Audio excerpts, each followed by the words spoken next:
Assalamualaikum warahmatullahi wabarakatuh. Perkenalkan, nama saya Runi Septiani dari Prodi Perbankan Syariah Fakultas Agama Islam. Di sini saya akan menjelaskan tentang prosedur umum pembiayaan. Di sini saya akan menjelaskan terkait prosedur umum pembiayaan. Yang pertama ada permohonan pembiayaan atau kredit. Yang kedua penyidikan dan analisis permohonan atau kredit. Yang ketiga keputusan atas permohonan pembiayaan. Yang keempat penolakan permohonan pembiayaan. Yang kelima persetujuan permohonan pembiayaan. Yang keenam pencairan fasilitas pembiayaan. Yang terakhir pelunasan fasilitas pembiayaan. Di sini saya akan menjelaskan untuk prosedur yang pertama yaitu permohonan pembiayaan kredit. Untuk permohonan pembiayaan kredit itu dia ada 3 jenis. Yang pertama ada baru, yang kedua tambahan, dan juga yang terakhir ada perpanjangan atau pembaharuan. Yang terakhir ada perpanjangan atau pembaharuan, yakni untuk memperpanjang fasilitas pembiayaan yang sudah jatuh tempo. Nah, yang kedua itu ada berkas. Jadi pada saat nasabah melakukan permohonan pembiayaan kepada bank syariah ini, dapat beberapa berkas tertentu yang harus dilengkapi nasabah untuk bank syariah. Yang pertama itu ketentuannya, surat permohonan pembiayaan baru dibuat atau ditandatangani oleh nasabah. Jadi pada saat ingin membuat permohonan pembiayaan, nasabah itu baru menandatangani surat permohonan pembiayaan. Terus yang kedua, daftar isian yang disediakan oleh bank harus dipenuhi oleh nasabah. Yang terakhir ada daftar lampiran dokumen pembiayaan yang dibutuhkan. Jadi maksud di sini itu saat nasabah melakukan permohonan pembiayaan ada lampiran dokumen yang harus diisi oleh nasabah dan diserahkan kepada bank syariah. Nah, petugas atau pegawai bank syariah yang menerima permohonan atau pembiayaan ini disebut account officer atau EO. Lanjut untuk prosedur yang kedua itu yakni penyidikan dan analisis pembiayaan atau kredit. Jadi untuk penyidikan atau investigasi ini meliputi beberapa tahap. Yang pertama itu wawancara yang dilakukan oleh petugas bank syariah kepada nasabah. Kedua, pengumpulan data internal dan eksternal bank syariah. Yang ketiga, pemeriksaan kepada daftar hitam Bank Indonesia dan daftar pembiayaan atau kredit macet di bank lain. Jadi nanti di uh, pihak bank syariah itu memeriksa kepada daftar hitam Bank Indonesia apakah nasabah yang melakukan permohonan pembiayaan ini memiliki kredit macet di bank lain atau enggak. Terus yang ketiga, selanjutnya pemeriksaan atas kebenaran data yang diberikan oleh nasabah dengan meliputi proses cek, recheck, cross check.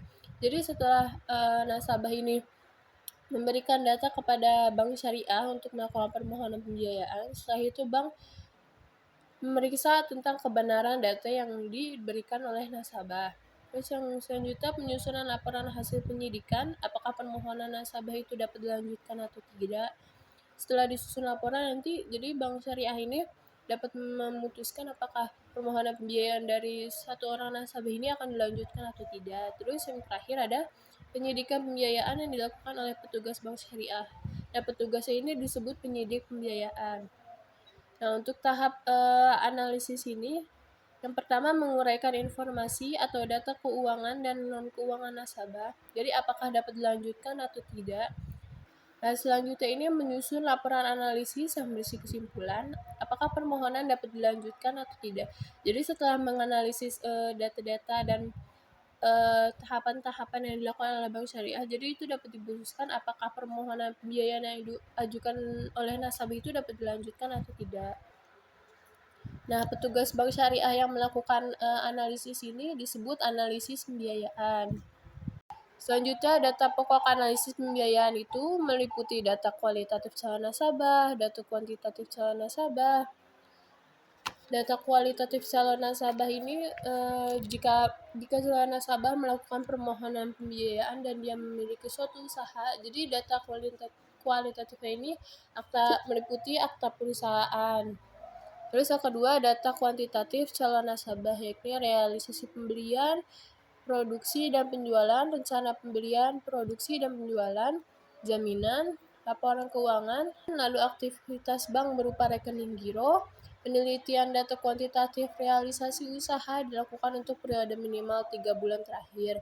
Selanjutnya, penelitian data kuantitatif proyeksi usaha dilakukan untuk periode minimal 6 bulan yang akan datang, meliputi kapasitas produksi dan ketersediaan bahan baku. Nah, untuk analisis kelayakan pembiayaan ini menggunakan metode 5C, yakni karakter, capacity, capital, collateral, dan juga condition of economic.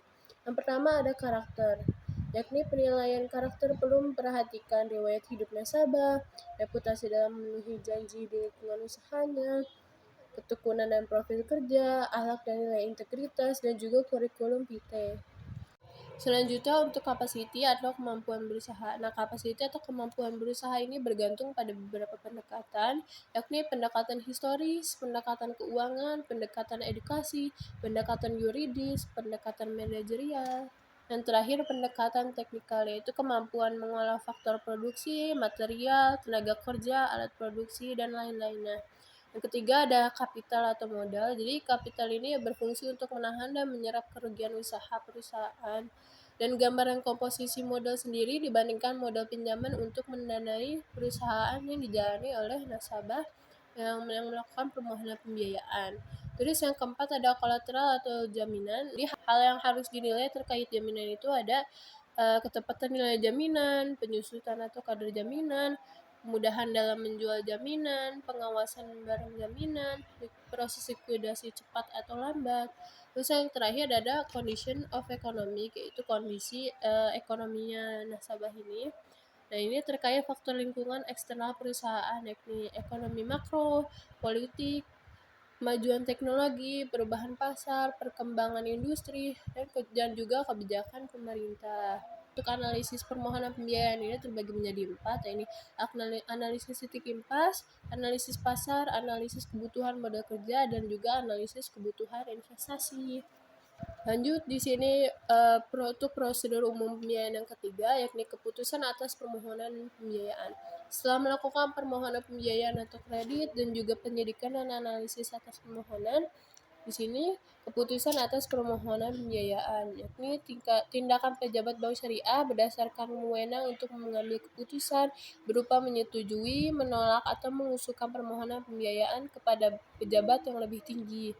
Lalu orang-orang yang berwenang melakukan pengambilan keputusan terhadap permohonan pembiayaan ini meliputi kepala bagian pembiayaan kantor cabang, kepala bagian pembiayaan kantor wilayah, direktur, dan nah, untuk pengambilan keputusan dapat dilakukan dalam bentuk komite pembiayaan, yakni komite pembiayaan kantor cabang yang terdiri dari komite pembiayaan kantor wilayah dan juga komite pembiayaan kantor pusat. Tahap selanjutnya yakni penolakan permohonan pembiayaan. Nah, untuk penolakan permohonan pembiayaan ini biasanya dilakukan jika permohonan pembiayaan secara teknis keuangan dan non-keuangan tidak memenuhi persyaratan yang ditentukan bank syariah. Nah, jika permohonan nasabah ini ditolak, bank syariah akan memberikan surat penolakan permohonan pembiayaan. Yang bagi untuk permohonan jenis yang baru, semua berkas yang diberikan oleh nasabah kepada bank syariah akan dilakukan pengembalian kepada nasabah. Nah, untuk permohonan pembiayaan jenis perpanjangan, nasabah harus membayar lunas pembiayaan saat jatuh tempo. Jadi dia tidak ada perpanjangan waktu. Nah, untuk yang jenis terakhir yaitu tambahan pembiayaan, nasabah tetap menggunakan jumlah pembiayaan yang telah berjalan. Jadi jika dia melakukan permohonan untuk jenis tambahan pembiayaan, nah jika itu ditolak, maka nasabah harus melunasi jumlah pembiayaan yang telah berjalan. Nah, tahap yang selanjutnya yaitu persetujuan permohonan pembiayaan. Keputusan bank syariah untuk mengabulkan atau menyetujui sebagian atau seluruh permohonan pembiayaan yang diajukan oleh nasabah. Jadi bank syariah ini akan memberikan surat persetujuan permohonan pembiayaan kepada nasabah yang berisikan informasi dan syarat pembiayaan seperti jumlah maksimum pembiayaan, jangka waktu tersedia pembiayaan, bentuk atau jenis pembiayaan, tujuan pembiayaan secara jelas, margin atau rasio bagi hasil, biaya-biaya yang lain seperti biaya materai, provisi kredit, asuransi, notaris, dan lainnya. Lalu ada pengikatan jaminan. Nah, pengikatan jaminan ini dilakukan untuk jaminan pokok dan jaminan tambahan. Jenis pengikatan ini ada hak tanggungan, fidusia, dan juga hipotek. Nah, untuk tahap prosedur umum pembiayaan selanjutnya itu pencairan fasilitas pembiayaan. Nah, untuk setiap transaksi dengan menggunakan fasilitas pembiayaan yang telah disetujui oleh bank syariah. Nah, pencairan ini bisa dilakukan secara tunai, pemindah bukuan, ataupun transfer ke rekening nasabah yang disepakati.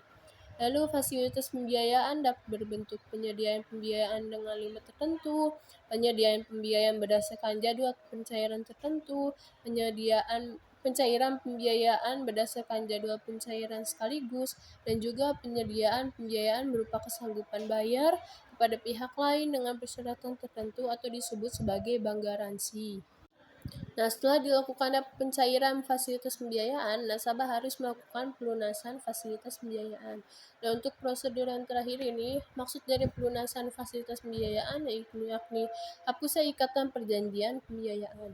Nah, kewajiban nasabah kepada bank syariah ini untuk melakukan pelunasan yakni pelunasan kewajiban pokok, pelunasan kewajiban margin bagi hasil, denda-denda, dan juga biaya administrasi dan biaya lainnya. Nah, setelah dilakukan pelunasan, bank wajib menyerahkan kembali dokumen jaminan seperti sertifikat tanah dan lain-lain. Dan juga bank menutup rekening nasabah setelah semua kewajiban dilunasi. Dan juga yang terakhir, Bank Syariah membuat surat penegasan pelunasan pembiayaan kepada nasabah serta surat terima kasih kepada nasabah. Sekian penjelasan prosedur umum pembiayaan dari saya. Kurang lebihnya mohon maaf. Assalamualaikum warahmatullahi wabarakatuh.